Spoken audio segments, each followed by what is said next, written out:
I didn't go to college thinking I wanted to become a neurosurgeon. There was nobody in my family who are physicians. So I had 2 weeks experience as a junior medical student. And I thought the operations were fascinating. The neurosurgeon I was working with one day did an operation on a young woman about, I guess she was probably 16 or 17. Took a tumor off of her spinal cord, and she had been becoming fairly rapidly paralyzed. About 3 hours after surgery, we went to see her, and her family was there, and he asked her to move her legs, and she could not move them before surgery. So now she moves her legs. And he says to her parents, "Okay, I think she'll walk."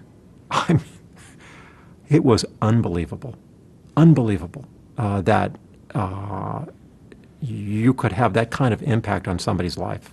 So that probably was the moment where I said, this is what I want to do.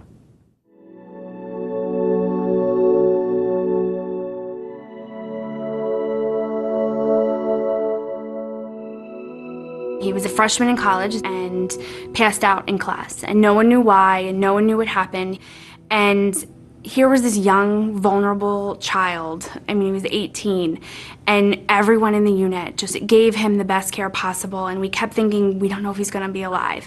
Every hour it was like, we don't know if we can get him to where he needs to go.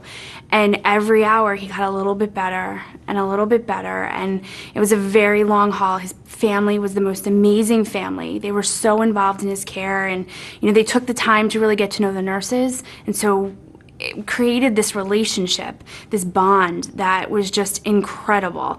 And he had a lot of really challenging outcomes from this cardiac arrest, and this was 2 years ago, he still comes back to visit us, and he just came back a couple weeks ago, and it was the first time we saw him walking, and his speech was perfect. He was able to hold these great conversations, and every time he comes we all cry because it's the work that we do.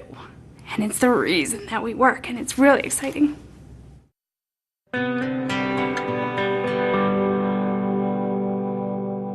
My wife has been an inpatient within Penn Medicine over the years, going back to 1990. She's fine now, she's perfectly healthy, but from the very beginning, I was always so impressed in terms of her treatment and the combination consistently of humanity and science blended together within Penn Medicine. And I used to say to my wife when we came to her appointments that when I retire, I want to work in this place and they can have me for nothing, and that's exactly what I'm doing.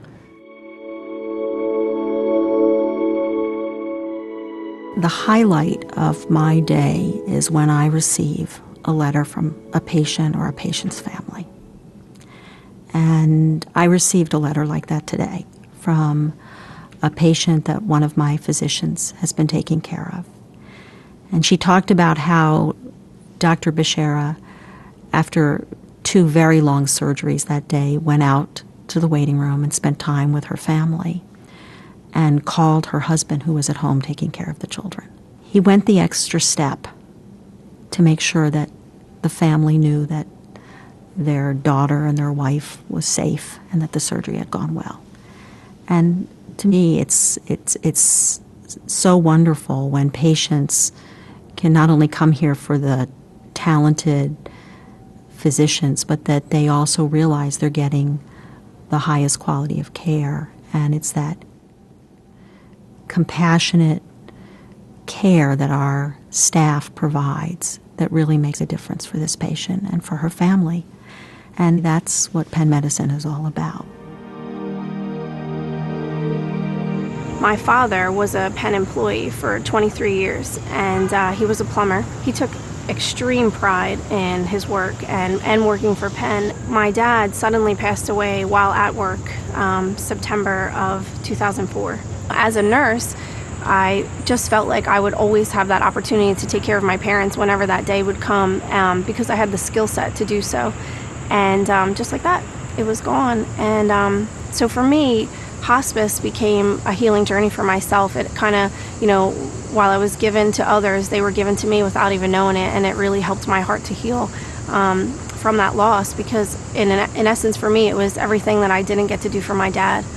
And so I love it. I love what I do.